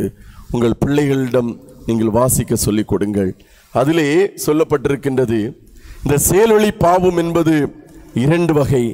ஒன்று அற்ப பாவம், வீனியல் சின் என்று சொல்வார்கள், ஆங்கிலத்திலே வீனியல் சின் என்று சொல்வார்கள். இன்னொன்று சாவான பாவம். இன்னொன்று சாவான பாவம். ஒன்று அல்ப பாவம், இன்னொன்று சாவான பாவம். மார்டல் சின் என்று சொல்வார்கள், வீனியல் சின், மார்டல் சின் என்று சொல்வார்கள் ஆங்கிலத்திலே.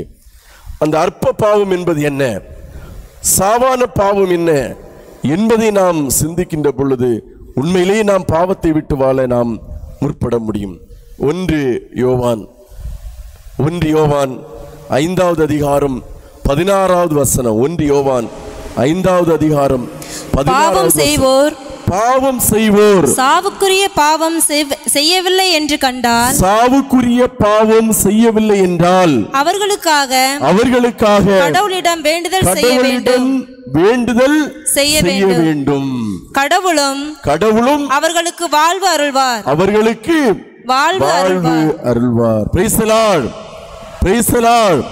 அப்படி என்றால் யோவான் திருமுகம் நமக்கு சொல்லுகிறது, பாவம் செய்வோர் சாவுக்குரிய பாவம் செய்யவில்லை என்றால் அவர்களுக்காக கடவுளிடம் நீங்கள் வேண்டுதல் செய்ய வேண்டும், அது மன்னிக்கப்படும். Price the Lord, praise the Lord. இது இந்த அற்ப பாவம், சின்ன சின்ன சின்ன சின்ன சின்ன பாவம். அதே நேரத்திலே சாவான பாவம் என்பது என்ன? கடவுளுடைய கட்டளையை முழு அறிவுடனும், கடவுளுடைய கட்டளையை முழு அறிவுடனும் முழு விருப்பத்துடனும் மீறி பெரிய தீங்கை செய்து அவரது அன்பை முறித்துக் கொள்வது சாவான பாவம். Price the Lord, praise the Lord. அப்ப சாவான பாவம் என்பது கடவுளுடைய கட்டளைகளை முறித்துக் கொள்வது. கடவுளுடைய கட்டளை என்ற உடனே உங்களுடைய மனதில் என்ன நினைவுக்கு வருகிறது? என்ன கட்டளை?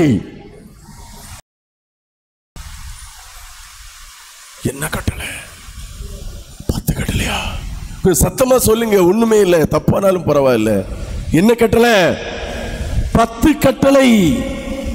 கடவுள் கொடுத்த அந்த 10 கட்டளைகளுக்கு எதிராக நீங்கள் செய்கின்ற ஒவ்வொரு பாவமும் என்ன பாவம்? சாவான பாவம். அந்த 10 கட்டளைக்கு எதிராக செய்கின்ற பாவம் அது சாவான பாவம். இந்த 10 கட்டளை தெரியுமா? இப்போ ஒரு கேள்வி கேட்போமே. 10 கட்டளை. முதல் கட்டளை இது. முதல் கட்டளை கடவுளை மட்டும் ஆராதிப்பது. கடவுளை மட்டும் ஆராதிப்பது. அன்புக்குரியவர்களே, பல நேரங்களிலே நாம் கடவுளிடம் ஜெபித்துக் கொண்டிருக்கின்றோம். ஜெபித்துக் கொண்டிருந்த பொழுது சில நேரங்களே வீடுகளிலே ஏதாவது ஒரு மோசமான காரியங்கள், ஒரு இழப்புகள், ஒரு சோதனைகள் வருகின்ற பொழுது நம்மிடம் பலர் சொல்வார்கள், அந்த இடத்துக்கு கொண்டு போங்க, அந்த இடத்துக்கு கொண்டு போங்க, அந்த இடத்துக்கு கொண்டு போங்க என்று சொல்கின்ற நேரத்திலே ஆலயத்தில் கத்தோலிக்க அந்த விசுவாசத்தில் இருக்கின்ற நாம் பல நேரங்களிலே விசுவாசத்தை விட்டு தடம் புரண்டு வேறு இடங்களுக்கு செல்கிறோம் அல்லவா? அது கடவுளுடைய பேரிலே ஆணையிடுகிறோம் அல்லவா? அது இரண்டாவது கட்டளை. கடவுள் மீது நம்பிக்கை குறைகின்ற பொழுது, கடவுளை பழித்துரைக்கின்ற பொழுது, அன்புக்குரியவர்களே, இயல்பான ஒன்று. ஆண்டவரே, நான் ஒழுங்கா கோயிலுக்கு வர்றேன், திருப்பலியில் பங்கெடுக்கிறேன், ஜெபம் பண்றேன், எல்லாம் செய்தோம், ஏன் என்னுடைய வீட்டில் இவ்வளவு கஷ்டம்? ஏன் இவ்வளவு கஷ்டம்? உங்க கண்ணு இல்லையா? போட்டோவை தூக்கி வெளியே போடுங்க, இனி போட்டோ வேண்டாம் என்று எத்தனையோ பேர் சொல்லி இருக்கிறீர்கள், எத்தனையோ பேர் சொல்லி இருக்கிறோம். இவையெல்லாம் சாவான பாவத்திலே வருகிறது. கடவுளுக்கு எதிராக செய்யும் அந்த பாவத்திலே வருகிறது. பல நேரங்களிலே நாம் கடவுள் மீது நம்பிக்கை வைத்து ஆற்றில் ஒரு கால் சேற்றில் ஒரு கால் என்று விசுவாசத்தை விட்டு விலகி செல்கிறோம்.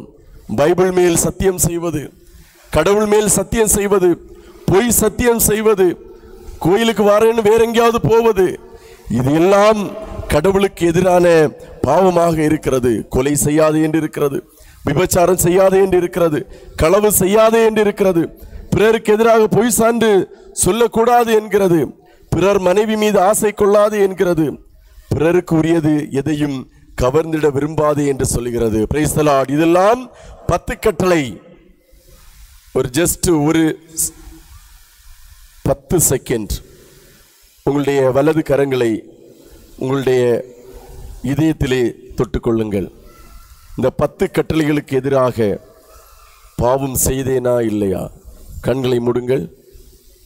ஒரு 10 செகண்ட். ஒரு செகண்ட் ஒரு கட்டளை. 10 கட்டளைக்கும் 10 செகண்ட். முதல் கட்டளைக்கு எதிராக நான் பாவம் செய்தேனா? இரண்டாவது கட்டளைக்கு எதிராக நான் பாவம் செய்தேனா? மூன்றாவது கட்டளைக்கு எதிராக நான் பாவம் செய்தேனா? நான்காவது கட்டளைக்கு எதிராக நான் பாவம் செய்தேனா? ஐந்தாவது கட்டளைக்கு எதிராக நான் பாவம் செய்தேனா? ஆறாவது கட்டளைக்கு எதிராக நான் பாவம் செய்தேனா? ஏழாவது கட்டளைக்கு எதிராக நான் பாவம் செய்தேனா? எட்டாவது கட்டளைக்கு எதிராக நான் பாவம் செய்தேனா? ஒன்பதாவது கட்டளைக்கு எதிராக நான் பாவம் செய்தேனா? 10வது கட்டளைக்கு எதிராக நான் பாவம் செய்தேனா? வேடிக்கை பார்க்க வேண்டாம், வேடிக்கை பார்க்க வேண்டாம். உங்களை சுத்திகரிப்பதற்காக நீங்கள் எந்த கட்டளைக்கு எதிராக பாவம் செய்தாலும் சரி, உங்களை மீட்பதற்காக பாவமறியாத ஆண்டவரிடம் நாம் சமர்ப்பிப்போம். ஆண்டவரே, தெரியாமல் நான் செய்துவிட்டேன். தகன பலியோ எரிபலியோ எனக்கு தேவையில்லை, நொறுங்குண்ட இதயம் மட்டுமே போதும் என்று ஆண்டவர் சொல்கிறார். உங்கள் உடைகளை நீங்கள் கிழிக்க வேண்டாம், உங்கள் உள்ளங்களை நீங்கள் கிழியுங்கள். உடைகளை கிழிக்க வேண்டாம், உங்கள் உள்ளத்தை கிழியுங்கள் என்று கூறிய ஆண்டவர் அவருக்கு எதிராக செய்த பாவங்களை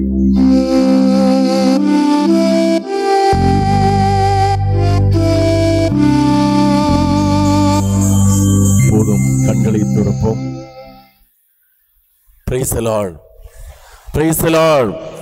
Praise the Lord. இப்ப மகிழ்ச்சியா இருங்க. ஏன்னா ஆண்டவருடைய அந்த இரத்தம் உங்களுடைய பாவத்தை சுத்திகரித்து விட்டது, இதயத்தை தூய்மையாக்கி கொண்டிருக்கின்றது. யாருடைய இதயங்களை?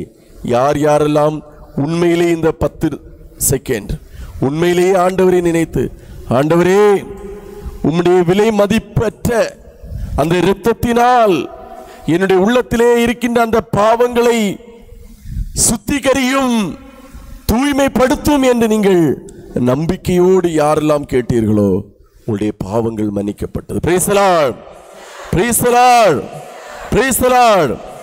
எனவே மகிழ்ச்சியோடு கரங்களை தட்டுவோம். அடுத்ததாக அற்ப பாவம். என்ன பாவம்? அற்ப பாவம். அற்ப பாவம் என்னன்னா வீனியல் சின் என்று சொல்வார்கள். முழுமையான அறிவோ விருப்பமோ இன்றி கடவுளின் அன்புக்கு எதிராக செயல்படுவது அற்ப பாவம். புரியுதுல? அதனால யாருக்கும் பெரிய தீங்கு வர்றதோ இல்லை. நமக்கே தெரியாது, தெரியாமல் மனசுல வந்துடும். ஆனால் தொடர்ந்து நீங்கள் அற்ப பாவத்தை செய்து கொண்டே இருப்பீர்கள் என்றால் அது உங்களுக்கு சாவான பாவமாக மாறும். Price the Lord, praise the Lord. ஒரு தடவை சொல்லலாம் தெரியாம போய் சொன்னேன்னு, ஒரு தடவை சொல்லலாம் தெரியாம போய் சொன்னேன்னு. ஒரு 100 தடவை தெரியாம போய் சொல்ல முடியுமா? அது ஆட்டோமேட்டிக்கா சாவான பாவத்தில் போயிடும். இந்த சின்ன பிள்ளைகள் பாருங்க, எல்லாம் சொல்லிட்டு எடுத்தோன்னா சாரி, சாரிம்மா, சாரி ஃபாதர், சாரி டீச்சர், சாரிப்பா. அந்த சாரிக்கு ஒரு வேல்யூ இல்லாத அளவுக்கு சாரியை கொண்டு வந்து விட்டுட்டாங்க. அது அல்ல.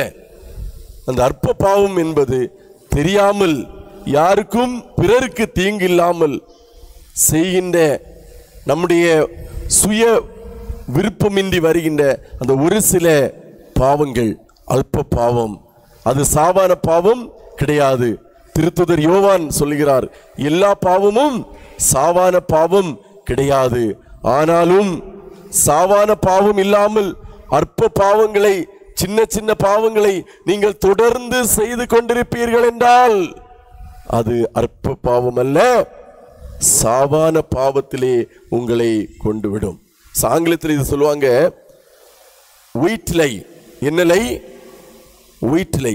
நம்ம எல்லாம் என்ன லை? என்ன, அதாவது வெள்ளை பொய், வெள்ளை பொய். எனக்கு புதுசா இருந்துச்சு. நம்ம என்ன பொய் சொல்லி கேள்விப்பட்டிருக்கிறோம்? என்ன சொல்லுவாங்க? இது சத்தமா, இது பச்சை பொய். நம்ம என்ன சொல்றோம்? இது பச்சை பொய்ன்னு சொல்றோம்.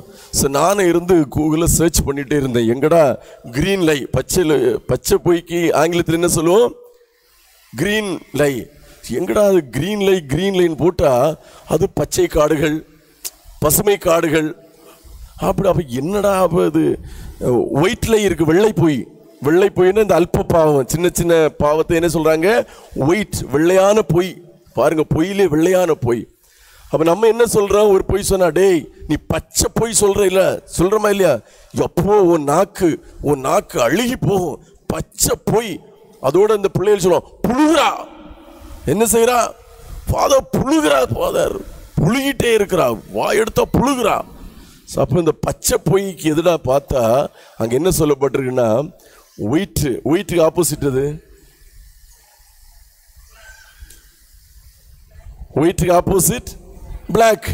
அப்போ ஒயிட் லைனா என்ன லை தான்? பிளாக் லை. பார்த்து என்ன கண்டுபிடிச்ச? ஒயிட் லை, பிளாக் லை. அது என்ன லை? கருப்பான, கருத்த பொய்.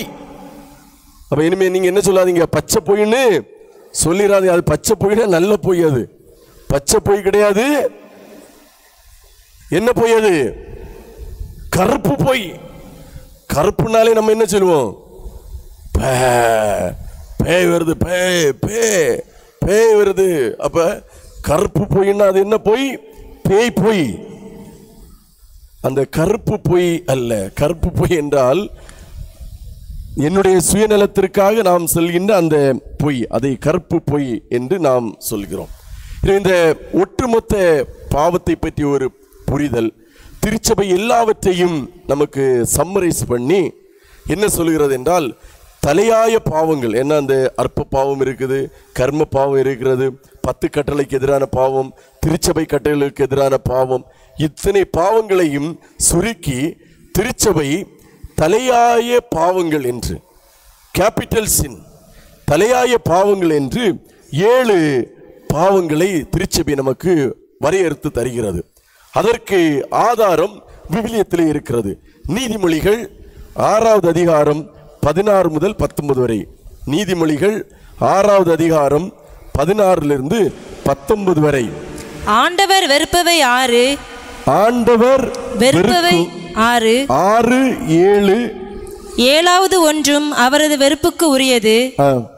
அவை இருமாப்புள்ள பார்வை, இருமாப்புள்ள பார்வை, பொய்யுரைக்கும் நாவு, பொய்யுரைக்கும் நாவு, குற்றமில்லாரை கொல்லும் கை, குற்றமில்லாரை கொல்லும் கை, சதி திட்டங்களை வகுக்கும் உள்ளம், சதி திட்டங்களை வகுக்கும் உள்ளம், தீங்கிழைக்க விரைந்தோடும் கால், தீங்கிழைக்க விரைந்தோடும் கால், பொய்யுரைக்கும் போலி சான்று, பொய் உரைக்கும் போலி சான்று, நண்பரிடையே சண்டை மூட்டிவிடும் செயல், நண்பர்களிடையே சண்டை மூட்டிவிடும் செயல் செயல் என்பது. இவைதான் இந்த 7 தலையாய பாவங்கள் என்று திருச்சபை நமக்கு வரையறுத்து கொடுக்கிறது என்றால், அது திருச்சபை தானாக சொன்னதல்ல. விவிலியத்திலே சொல்லப்பட்ட அந்த சாராம்சம் நமக்கு சொல்லப்படுகிறது. இன்னும் கொலோசியருக்கு எழுதிய திருமுகம், பவுலடிகளார் கொலோசியருக்கு எழுதிய திருமுகம் 3வது அதிகாரம் 8வது வசனம் வாசிங்க.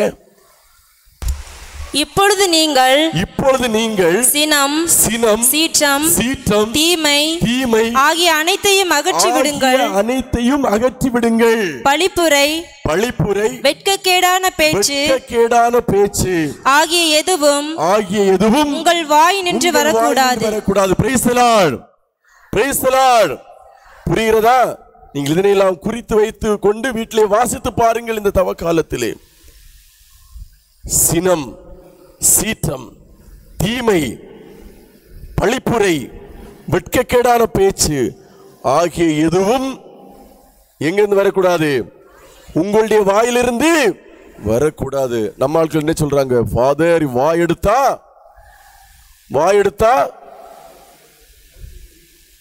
கருப்பு போய் இனிமே பச்சை பொய்ன்னு சொல்லாதீங்க. வாயெடுத்தா கருப்பு பொய்யா சொல்லிட்டு இருக்கிறா ஃபாதர், புழுகிட்டு இருக்கிறா ஃபாதர். ஆனால் இவை அனைத்தும் வாயிலிருந்து வரக்கூடாது என்று சொல்லப்படுகிறது. எனவே தலையாய பாவங்கள் என்று சொல்லப்படுவது தற்பெருமை, குறித்துக் கொள்ளுங்கள், தற்பெருமை, சீற்றம், காமவரி, பேராசை, பெருந்தீனி விரும்பல், பொறாமை, சோம்பல், இவை 3ம் தலையாய பாவங்கள் என்று திருச்சபை நமக்கு கற்றுக் கொடுத்திருக்கிறது. Price the Lord. எத்தனை பேர் இது இந்த சின்ன குறிப்பிடம் திருமறை சுவடியிலே இருக்கின்றது? எத்தனை பேர் இதை வாசித்தீர்கள்? எத்தனை பேர் உங்களுடைய பிள்ளைகளுக்கு இதனை கற்றுக் கொடுத்தீர்கள்? என்னென்னமோ சொல்லிக் கொடுக்கிறோம். இந்த பாவ வாழ்க்கையிலிருந்து விடுபட்டு வருவதற்காக இந்த திருமறை சுவடி 10 ரூபாய் ஒரு டீக்கு கொடுக்கிற காசு. எத்தனை பிள்ளைகளுக்கு இந்த திருமறை சுவடியை நீங்கள் வாங்கி கொடுத்தீர்கள்? எத்தனை பேருடைய கரங்களிலே வீட்டிலே இந்த திருமறை சுவடி இருக்கிறது? கை தூக்குங்க பார்ப்போம். பெரும்பான்மையான வீடுகளில் இருப்பவர்களுக்கு தேங்க்யூ, நன்றி. அதை பயன்படுத்துங்கள். உங்களுடைய பிள்ளைகளுக்கு நல்வழிப்படுத்துவதற்கு உதவி செய்கிறது. இந்த 7 தலையாய பாவங்களை பற்றி நாம் சிந்திக்க வேண்டும். அதிலே மிகப்பெரிய பாவம் தற்பெருமை. அது எப்படி சொல்லப்படுகிறது என்றால், தற்பெருமை அனைத்து பாவங்களுக்கும் தாய் என்று அழைக்கப்படுகிறது. எது அனைத்து பாவங்களுக்கும் தாய்? தற்பெருமை அனைத்து பாவங்களுக்கும் தாய் என்று அழைக்கப்படுகிறது. நீங்க பார்த்தீங்களா, அப்படியே பெருமை பேசிட்டே இருப்பாங்க. அடிச்சு இந்த ப்ரௌடு, ஐயோ அந்த அந்த பெருமை பேசுறத வாய் எடுத்தா அந்த வெள்ளை, அந்த ஒயிட் பிளாக்கு, கருத்த பொய் சேர்ந்து தான் வந்துட்டு இருக்கோம். ஸோ ஒரு தடவை ஒரு வியாபாரி ஒரு ஆள் இருந்தாராம். அவருக்கு என்னன்னா ஊரில் பாப்புலர் ஆகணும். ஊரில் என்ன ஆகணும்? பாப்புலர் ஆகணும். அப்போ எல்லாரும் சொன்னாங்களா, தங்கப்பல் வச்சா நல்ல பாப்புலர் ஆகலாம். என்ன பல் வச்சா? தங்கப்பல். உடனே இவருக்கு ஒரு ஆசை வந்துருச்சு. சரி, நல்லா இருந்த பல்ல என்ன செய்யறாரு? புடுங்கிட்டு, நல்லா இருந்த பல்ல புடுங்கி இருந்த காசு எல்லாத்தையும் வச்சு தங்கத்தில் என்ன செய்தாரு? பல் வச்சு நல்ல பல்ல எடுத்துட்டு தங்கப்பல்ல உள்ள வச்சாச்சு. சரி, இது எப்படி ஊர்ல உள்ளவங்களுக்கு காட்டுறது? எல்லாரும் அவருடைய நோக்கமே எல்லாருக்கும் அந்த பெருமை, அப்படியே நான் எனக்கு எல்லாருக்கும் அந்த தற்பெருமை சொல்லணும். சரி, நல்லா இருந்த பல்ல உடைச்சிட்டு தங்க பல்ல வாங்கி வச்சாச்சு, எல்லாத்தையும் ஊத்துட்டு வச்சாச்சு. அப்ப என்ன செய்யணும்? இத எல்லாரும் காட்டுற. எப்படி காட்டுறது? எப்படி? சிரிச்சுட்டே காட்டுற. ரோட்ல சிரிச்சுட்டு போக முடியுமா? என்ன சொல்லுவாங்க சிரிச்சுட்டே போனா? பைத்தியமடா உனக்குன்னு அவங்க. நல்ல ஒரு புத்திசாலி அப்ப நினைச்சாரு, சரி நம்ம இஞ்சி வியாபாரம் செய்வோம். என்ன வியாபாரம்? இஞ்சி வியாபாரம் செய்வோம். அப்போ ஒரு தள்ளுவண்டியில் ஃபுல்லா இஞ்சியை நிரப்பி வச்சுட்டு, இஞ்சி எப்படி இஞ்சி இஞ்சின்னு சொல்லிட்டு போனாரு. அப்போ அவர் இஞ்சி கேட்குதோ இல்லையா, அந்த பல்லு மொத்தம் வெளியில். எல்லாரும் என்னடா இஞ்சிக்காரரு தங்க பல் வைக்கிறாருன்னு. சார் நம்ம ஊரில் கொஞ்சம் இருந்தாங்க வறுமையான இது. கொஞ்ச நாள் நம்மளும் தேடிட்டே இருந்தேன், என்னடா கொள்ளை அடிக்கிறது. என்ன செய்யலாம்? இந்த ஆளை பிடிச்சி 2 அடி, வாயில் 2 அடி கொடுத்தா பல்லு என்ன செய்யும்? பல்லு கலந்து வரும். பார்த்தாரு, மோனே நீ இஞ்சி இஞ்சின்னா சொல்லிட்டு இருக்கிற, பிடிச்சி வெளியே போயிட்டு வாயில் ஒரே அடி படாருன்னு போடுறாங்க. பல்லு என்ன செய்யுது? தங்க பல்லு கலந்து தெரிச்சது. திருடிட்டு போயிட்டாரு. இவருக்கு பாப்புலர் வர வரைக்கும் இவர் இருக்க முடியல. பல்லு போன அப்புறம் அடுத்து எப்படி இருக்கிறாரு? சுக்கு. அடுத்த வியாபாரம் என்ன வியாபாரம்? சுக்கு சுக்கு சுக்குன்னு வியாபாரம் செய்துட்டே இருந்தார். அது என்ன சொல்லுவாங்கன்னா, பல்லு போனாலும் அவருக்கு என்ன போகல? அந்த தற்பெருமை போகல. நம்மள பலருக்கு சில நேரங்கள் இப்படிதான் நடக்குது. அந்த பெருமை, தற்பெருமை இருக்குது பாருங்க. எப்போ அந்த அந்த புல்டா விடுவாங்க, உல்டா புழுகிறது அப்படியே, எப்போ உல்டா அப்படியே அடிச்சு பொய் சொல்லி பேசிட்டே இருப்பாங்க. எனவே இப்படி தற்பெருமை பேசுவது, பிறரை மட்டம் தட்டுவது, தற்பெருமை பேசுவது என்பது தலையாய பாவம். எல்லா பாவங்களுக்கும் தாய், மதர் ஆஃப் ஆல் சின்ஸ் என்று சொல்கிறார்கள் இந்த தற்பெருமை. இரண்டாவது பொறாமை. பொறாமை சொல்ல தேவையில்லை. பொறாமை சொல்ல தேவையில்லை. அது எப்படிப்பட்ட ஆமை? பொறாமை எப்படிப்பட்ட ஆமை? நிறைய ஆமை பார்த்துருக்கிறோம். இதுல ஒரு பொறாமை எப்படிப்பட்ட ஆமை? பொறாமை அதோட காலேஜில் நாங்கள் படிச்சுட்டு இருக்கிற நேரம் அப்படி ஒரு கொஸ்டின் வந்துச்சு. தமிழில் உங்களுக்கு தெரியும், அப்படி சொல்லுவாங்க. ஸோ 2 மார்க் கொஸ்டினா 10 லைன். 10 லைன் எழுதினா போதும், வாசித்து பார்க்காமல என்ன செய்வாங்க? டிக் அடிச்சுட்டு 1.5 மார்க் போட்டுருவாங்க. அது ஒரு தவறான ஒரு புரிதல் காலேஜில். அப்போ ஒரு தடவை திருக்குறளில் கேட்டிருக்கிறாங்க, கல்லாமையை பற்றி திருவள்ளுவர் கூறுவது என்ன? இதை பற்றி, கல்லாமையை பற்றி திருவள்ளுவர் என்ன சொல்கிறார்? அப்போ நம்ம ஆட்களுக்கு தான் படிக்காமலே கதையாக அடிச்சு வைப்பாங்களே. என்ன நினைச்சு எழுதுனாங்கன்னா, சரி தமிழ் சார் என்ன செய்ய மாட்டாரு, வாசித்து பார்க்க மாட்டாருன்னு சொல்லிட்டு எழுதுனாங்க, கல்லாமை கிணற்றின் ஆழத்தில் வாழ்கின்ற ஆமை, கல்லாமை வெளியில் வராது, கல்லாமை கல்லுக்குள்ளே கிணற்றின் அடியிலே பாறையின் இடையே சென்று கொண்டிருக்கிறது, கல்லாமை நல்லாமை என்றெல்லாம் எழுதி வச்சாரு. ஒரு நாளும் பேப்பரை வாசிக்காத வாத்தியாரு அன்னைக்கு போய் என்ன வாசித்தாரு? பேப்பரை அடப்பாவி, திருக்குறள் திருவள்ளுவர் பார்த்தா என்னடா நினைப்பாருன்னு வெட்டி வச்சாராம். அது கல்லாமைக்கு. அவன்கிட்ட எல்லாம் போய் பொறாமை கேட்ட என்ன சொல்லுவாரு? பொறாமை எங்க இருக்கும்? பொறாமை எங்க இருக்கும்? பாறைக்கு அடியில் தான் இருக்கும். அப்படி அல்ல. பொறாமை என்பது வேறு ஒருவருடைய குண அதிசயங்களை பார்த்து, வேறு ஒருவருடைய குண அதிசயங்களை பார்த்து, அல்லது அவருடைய உடைமைகள் மீது, ஒருவருடைய முன்னேற்றத்தின் மீது உங்களுக்கு வருகின்ற ஒரு கோபம், அதுதான் பொறாமை. பிறருடைய வளர்ச்சியை பார்த்து உங்களுக்கு ஏற்படுகின்ற கோபம், எனக்கு இல்லாதது அவரிடம் இருக்கிறது என்பதை பார்க்கின்ற பொழுது உங்களுடைய உள்ளத்திலே ஏற்படுகின்ற ஒரு கோபம், அதுதான் பொறாமையாக இருக்கிறது. அன்புக்குரியவர்களே, அந்த பொறாமையை நாம் முற்றிலுமாக விட்டு அகல வேண்டும். மூன்றாவது, கோபம். கோபம் என்பது சீற்றம், ஆத்திரம், வெறுப்பு போன்று தன்னால் கட்டுப்படுத்த முடியாத உணர்வுகள், தன்னால் கட்டுப்படுத்த முடியாத உணர்வுகள் கோபமாக இருக்கிறது. அன்புக்குரியவர்களே, பல நேரங்களிலே இந்த கோபத்தை கட்டுப்படுத்த முடியாமல் எத்தனை குடும்பங்களிலே இழப்புகள் ஏற்படுகிறது. கட்டுக்கடங்காத கோபம் வருகின்ற பொழுது வன்முறை செயலில் ஈடுபடுகிறார்கள். நீங்கள் பாருங்கள், இருவர் சண்டை போடுகிறார்கள், கோபம் வருகிறது என்றால் அந்த கோபத்தின் வெளிப்பாட்டினால் கையில் கிடப்பதை எடுத்து மண்டை அடிக்கிறார்கள், உடைக்கிறார்கள், உயிர் போகிறது.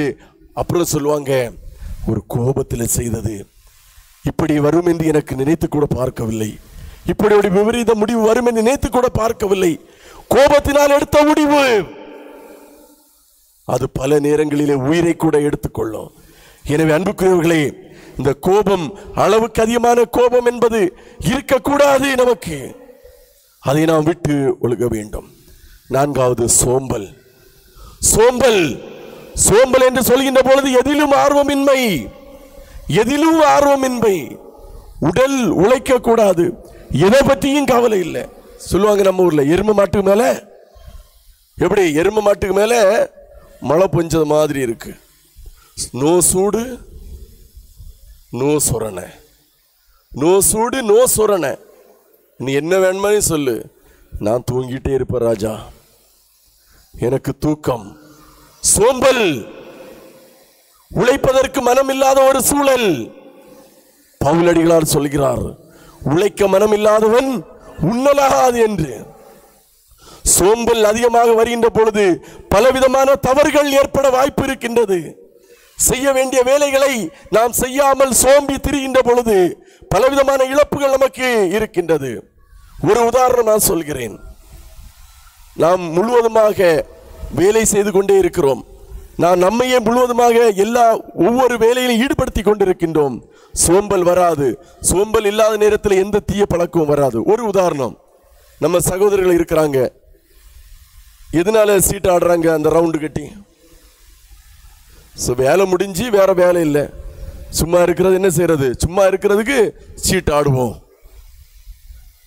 அந்த சும்மா இருக்கிறது தான் ப்ராப்ளம். எவ்வளவு வேலைகள் வீட்டில் இருக்குது. மனைவியோடு பேசுங்க, பிள்ளைகளோடு பேசுங்க, இறை வார்த்தையை வாசிங்க, டைம் ஸ்பெண்ட் பண்ணுங்க உங்க பிள்ளைகளோடு, உறவை வளர்த்து கொள்ளுங்க. அப்படி இருக்கின்ற நேரத்திலே சோம்பல் உங்களை ஆட்கொள்ளாது. ஆனால் சோம்பல் வருகின்ற பொழுது பழைய ஏற்பாட்டில் நாம் வாசிக்கின்றோம். தாவீது அரசர் எப்படிப்பட்ட அரசர், எப்படிப்பட்ட அரசர், உரியாவின் மனைவியை எப்படி தனதாக்கினார். அரசர் என்ன செய்யணும், படை வீரர்கள் போரிடுறாங்க, அப்ப அரசர் என்ன செய்யணும், அரசர் என்ன செய்யணும், போர். அதானே நியாயம். உன் நாட்டுக்காக போர் நடக்குது, நீ என்ன செய்யணும், போருக்கு போனோம். ஆனா தாவீது அரசர் எங்க போனாரு, எல்லாரையும் போருக்கு அனுப்பிட்டு இவரு எங்க இருந்தாரு, மாடியில் இருந்தாரு. அவர் மாடியில் இருந்ததுனாலதான் சோம்பல் வந்த நேரத்தில் சும்மா இருக்க முடியல, அப்படியே எழுப்பி நெளிஞ்சு முடிஞ்சிட்டு அடுத்த வீட்டை எத்தி பார்க்கிறாரு. சோம்பல் அடுத்த வீடை எத்தி பார்க்கிறாரு. அங்கே உரியாவின் மனைவி குளித்து கொண்டிருப்பதை பார்க்கிறார். அந்த சோம்பல் அவருடைய மனதிலே ஒரு வெறியை கொடுக்கிறது. Price the Lord. சோம்பல். ஒழுங்கா தாவீது அரசர் எல்லா படை வீரர்களும் கூட்டிக் கொண்டு அவர் போரிட சென்றிருந்தால் இவ்வளவு பெரிய ஒரு அழிவு வந்திருக்காது. பிறர் மனைவி அடைய வேண்டும் என்று நினைக்கிறார். அடைய வேண்டும் என்று நினைக்கின்ற நேரத்திலே அவர் பிறர் 9வது கட்டளை, பிறர் தாரத்தை விரும்புவதல்ல, அந்த கட்டளையோடு சேர்ந்து இன்னும் ஒரு கட்டளையை அவர் செய்கிறார். பாவம். என்ன செய்கிறார்? உரியாவை கொலை செய்கிறார். அந்த சோம்பல் செய்த வேலை பிறருடைய மனைவியை தனதாக்க வழிகோலியது, ஒரு கொலை செய்ய தூண்டியது. இதற்கெல்லாம் காரணம் அவருடைய ஒரு சோம்பல். எனவே சோம்பி திரிவது, சோம்பேறியாக இருப்பது என்பது பலவிதமான எதிர் விளைவுகளை உங்களுக்கு கொண்டு வரும் அன்பு மக்களே. எனவே அந்த சோம்பலை விட்டு நீங்க வேண்டும். அடுத்து பேராசை. பேராசை என்பது பொருளாசை. பொருளாசையை சொல்கிறார்கள் எல்லா தீமைக்கும் ஆணிவேர் என்று. பொருளாசை எல்லா தீமைக்கும் ஆணிவேர் என்று சொல்கிறார்கள். தனக்கு தேவையான ஒன்று, தனது தேவையான ஒன்றுக்கு மேற்பட்ட தேவைகள், தனக்கு தேவையான இருப்பதை வைத்துக் கொள்ள வேண்டும். தனது தேவைக்கு அதிகமாக நாம் சேமிக்க வேண்டும் என்கிற பொழுது ஏதோ மற்றவரிடமிருந்து தான் நாம் சேமிக்க வேண்டும், இல்லாதவரிடமிருந்து சேமிக்க வேண்டும். அளவுக்கு அதிகமான செல்வத்தை சேமிக்க வேண்டும் என்று நினைக்கின்ற பொழுது நாம் ஏதாவது ஒரு திருட்டு வழியில் சொல்ல வேண்டும், திருட வேண்டும், அல்லது பிறரை ஏமாற்ற வேண்டும், வஞ்சிக்க வேண்டும். இப்படிப்பட்ட ஒரு சூழ்நிலையில் தான் வரவுக்கு அதிகமான ஒரு செலவை நாம் செய்ய வேண்டும். அடுத்தது பெரும் தீனி. பெரும் தீனி இது ஒரு தலையாய பாவத்திலே ஒன்று. இது வெறும் சாப்பாடு மட்டுமல்ல, வெறும் சாப்பாடு மட்டுமல்ல, அளவுக்கு அதிகமான பொருட்கள், நுகர்வு கலாச்சாரம். நுகர்வு கலாச்சாரம், எல்லா பொருட்களையும் எனக்கு வேண்டும் வேண்டும் வேண்டும் என்று வாங்கி சேர்ப்பது, அளவுக்கு அதிகமான பொருட்களை வாங்கி சேர்ப்பது, கடன் வாங்கி பொருள் வாங்குவது, இது பெருந்தீனியில் வருகிறது. இது உங்களை அழிவுக்கு இட்டு செல்லும். இந்த பெருந்தீனி என்பது வெறும் சாப்பாடு மட்டுமல்ல, குடிவெறி, களியாட்டம், சூதாட்டம். நேற்றைய தினத்திலே இந்த நற்செய்தி கொண்டாட்டத்திற்கு பின்பு நாங்கள் அந்த சென்டருக்கு செல்கின்ற பொழுது 2 பக்கமும் பார்க்க நேர்ந்தது. அன்புக்குரியவர்களே, இங்கே இறை வார்த்தையை தியானித்தோம். அந்த 2 பக்கம் அந்த கிரவுண்டு சும்மா இருக்கு. அப்படியே ஒரு ரவுண்டு செல்போன் லைட்டு, அங்க உள்ள இருக்கிறது குவார்ட்டரு, உள்ள இருப்பது குவார்ட்டரு ரவுண்டு. குடிவெறி, குடிவெறி. இதனால் பாதிக்கப்படுவது அன்பு மக்களே நீங்கள் மட்டுமல்ல, உங்களுடைய பிள்ளைகள், உங்களுடைய பிள்ளைகளுக்கு அவப்பெயர், குடும்பத்திலே வறுமை, குடிப்பதனால் வருகின்ற நோய், அந்த நோய்வாய்ப்படுகின்ற பொழுது உங்களுக்கு அடுத்து வேலை செய்ய முடியாத ஒரு சூழல் வரும்.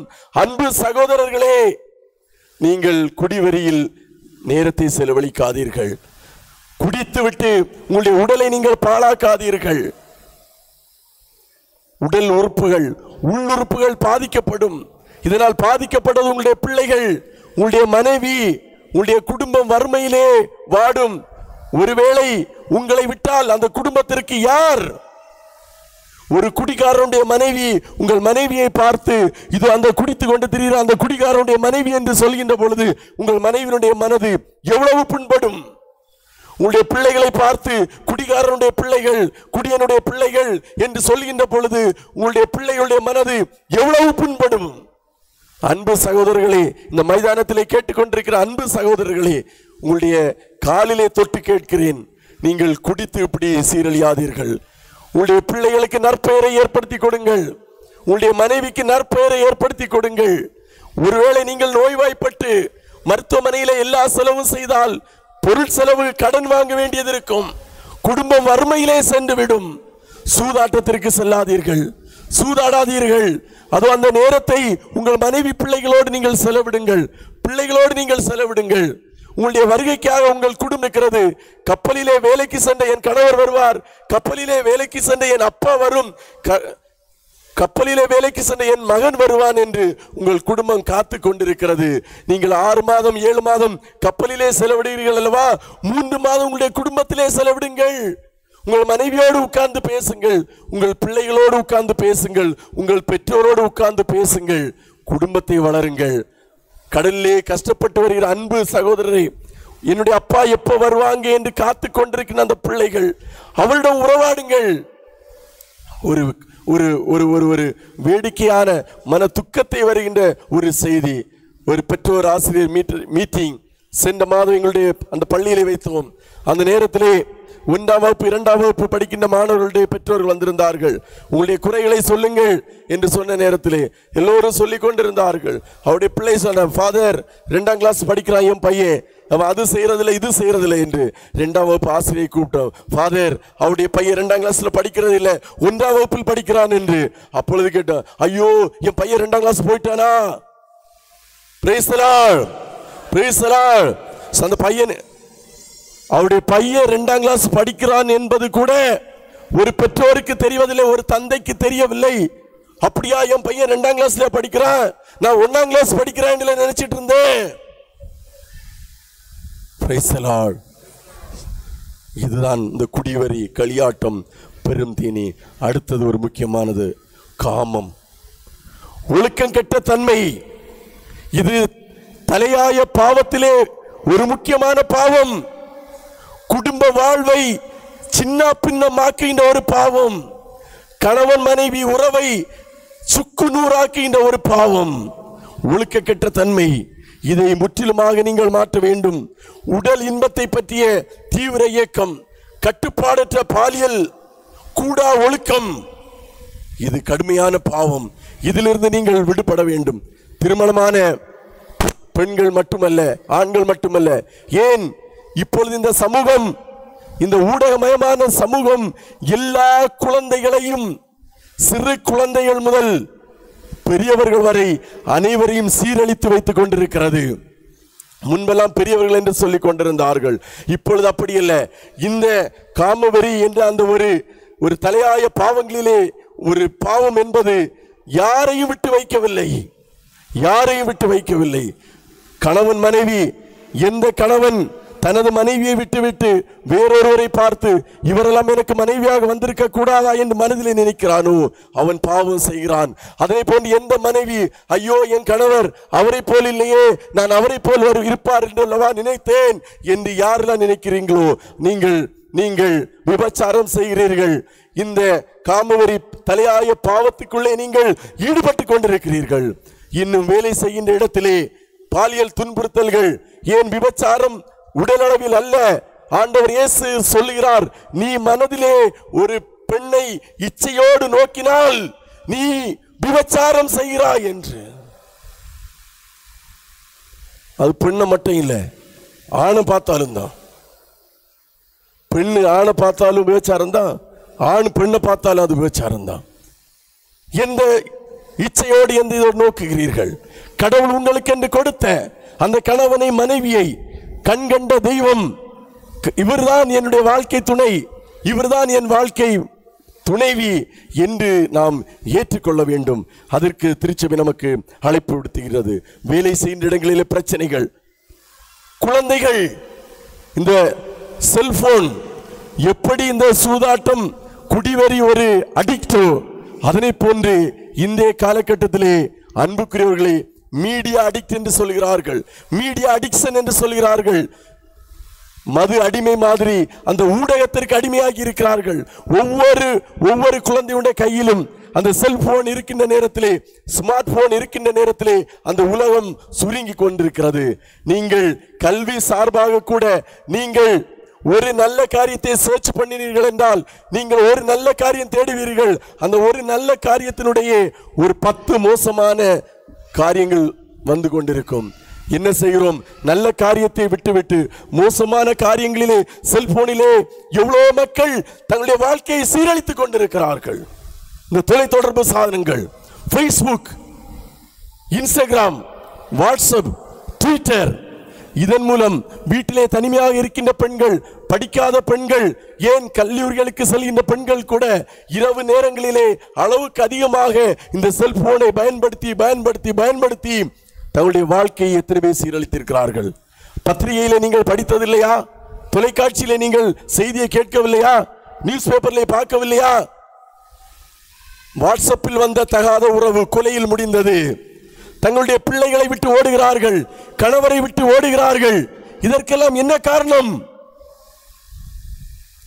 19 வயது பெற்று வளர்த்த தாய், எவ்வளவு கஷ்டப்பட்டு தொழிலுக்கு சென்று வருகின்ற தந்தை, என்னுடைய மகள் ஒரு நல்ல இடத்திலே வர வேண்டும், அவளுக்கு நல்ல வாழ்க்கையை நான் ஏற்படுத்தி கொடுப்பேன் என்று கனவு கண்டு கொண்டிருக்கின்ற எத்தனையோ பிள்ளைகள், எத்தனையோ பெற்றோருடைய கனவிலே மண்ணை அள்ளி போட்டுக் கொண்டிருக்கிறார்கள் இந்த வாலிப பிள்ளைகள். மீடியா அடிக்ஷன், போன் அடிக்ஷன், அடிமையாகி இருக்கிறார்கள். இதிலிருந்து நீங்கள் விடுபட வேண்டும் அன்புக்குரியவர்களே. எப்படி விடுபடுவது? ஆண்டவரே, தெரியாமல் செய்துவிட்டேன், எனக்கு இதிலிருந்து விடுதலை இல்லையா? இருக்கிறது. மத்தேயு நற்செய்தி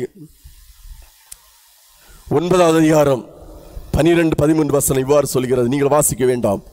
நோயுற்றவருக்கல்ல, நோயற்றவருக்கல்ல, நோயுற்றவருக்கே மருத்துவர் தேவை, பலியை அல்ல இரக்கத்தையே விரும்புகிறேன் என்பதன் கருத்தை நீங்கள் போய் கற்றுக்கொள்ளுங்கள்.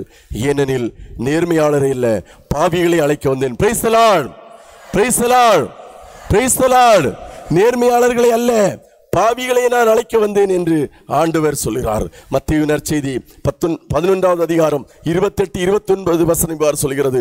பெரு சுமை சுமந்து சோர்ந்திருப்பவரே, எல்லோரும் என்னிடம் வாருங்கள், நான் உங்களுக்கு இளைப்பாறுதல் தருவேன்.